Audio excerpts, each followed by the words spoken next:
Welcome to our next coffee chat. We're so glad you're here with us, and we're going to have a literacy focus today. I think we're looking at early reading, aren't we, Gail? So I'm going to pass over to you. Tell us about your student. Thanks, Linnell. I'm going to talk about a typical student who is in grade 1 or 2, and we'll call him Jack. So he's an early reader, but he makes so many errors in his oral reading whenever he reads. And he doesn't want to read because of all those errors. He's the last person to ever go to the reading corner. He's never in that corner unless I direct him to. And he's actually choosing to avoid failing. He hasn't got any loud and obvious challenging behaviours. He's one of those quiet boys who just is choosing not to read. So I think it's my job to gather some evidence and figure out if he's definitely choosing he doesn't want to read, so he's in that won't bag. So where are you going to go to gather that evidence? Yeah, good question. It's about confirming whether he actually does want to read, or whether he just can't, and how to motivate him. And sitting and having a chat with him. He's a young child. He wanted to chat with a teacher. Happy to have a nice little conversation with him. And in that couple of minutes, I found out that he really likes cars and trucks, but he also has an ant farm at home and he's into ants and bees. So I just, that was a great, bit of learning for me, a piece of evidence of how I could motivate him. So I thought a science unit about ants, so that he could draw his ant farm, read about ants, learn about them, learn more things about them, and maybe even start to write. But I wanted to do some assessment of his early reading skills, and I thought I would start with sight words. He was doing attempts at sounding out, but he just had no sight words that he actually knew, because some words you can't sound out. You just got to know them. That's part of reading.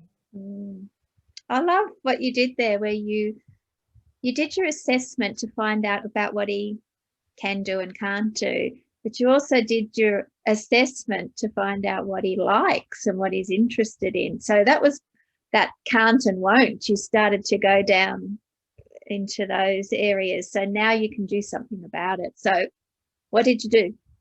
Yeah, well, look, there's lots of sight word lists out there. So I just used what my school had.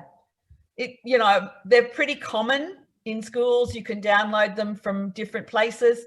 I found he really couldn't read he couldn't read school, he couldn't read said or do, for example. So we started with those words because not only are they sight words, so words that you wouldn't want to sound out, that you can't sound out, they're high frequency words. So they occur very often in text. And that's, but that's really important, isn't it, that they know those high frequency ones most? Yes. And some of those high frequency words like can, you can sound out. Can is a high frequency word. But words like the and said and do, like you can't sound those out. So you've just got to know them.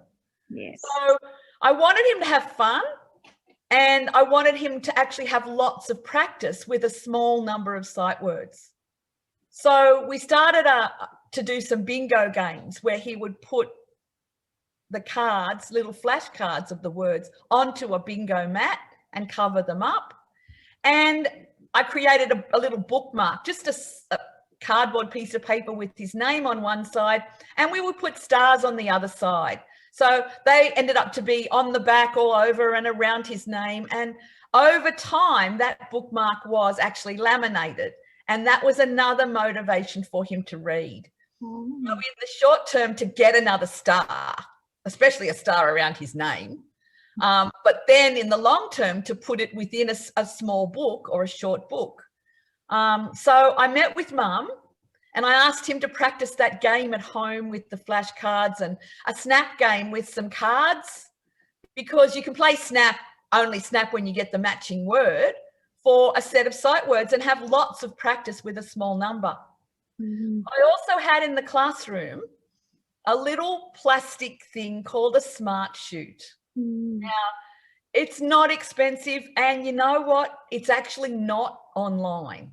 It's something that the kids can play with a partner in the classroom, taking turns, which was great for Jack, learning to take turns with a partner. And I allowed him to pick a friend to play with. So that motivated him more to practice those sight words. You know, the Smart Shoot used to cost around $30, and you can make your own cards, or you can buy the cards for $10 for a pack.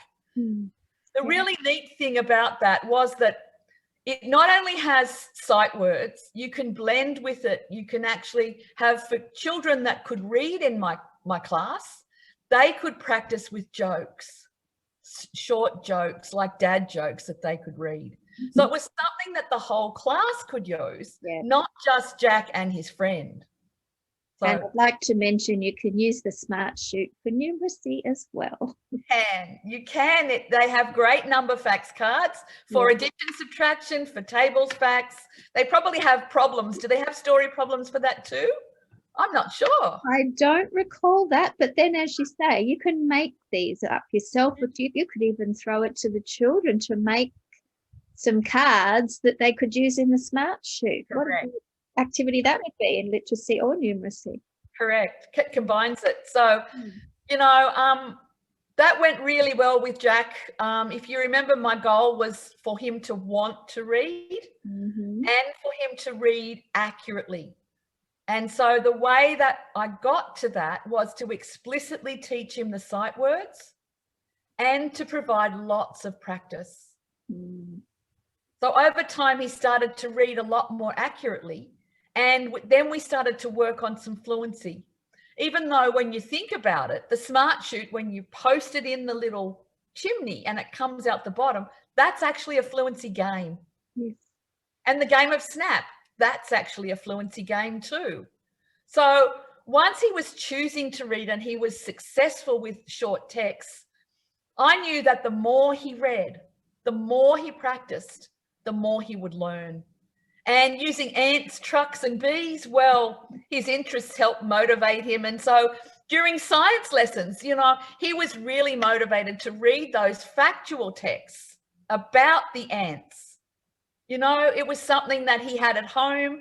He could speak and present about his own ant farm, and that then fed into his writing. So what started as a I won't read became something that impacted across several literacy skills, not just reading, and really turned little Jack around.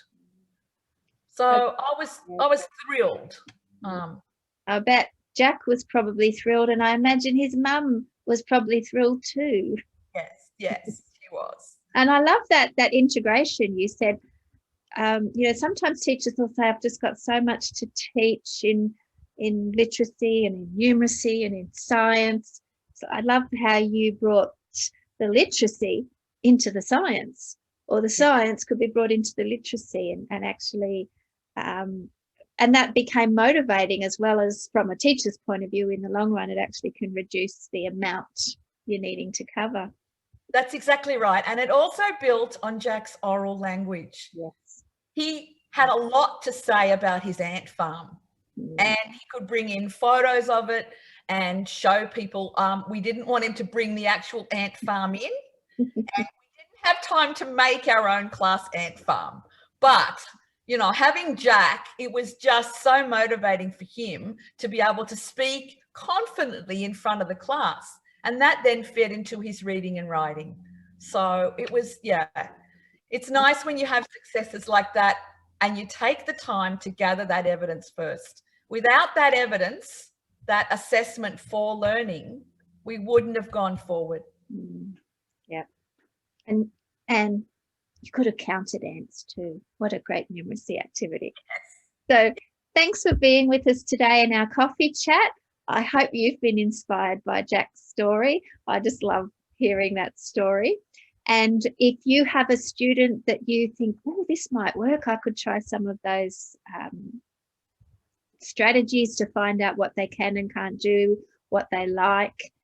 Or if you've got a student you just do not have anywhere, you're not sure where to start, post your questions, post your successes into the group, and we'll look forward to talking to you more in our Thursday Q&A. So bye for now. Thanks again for having coffee with us.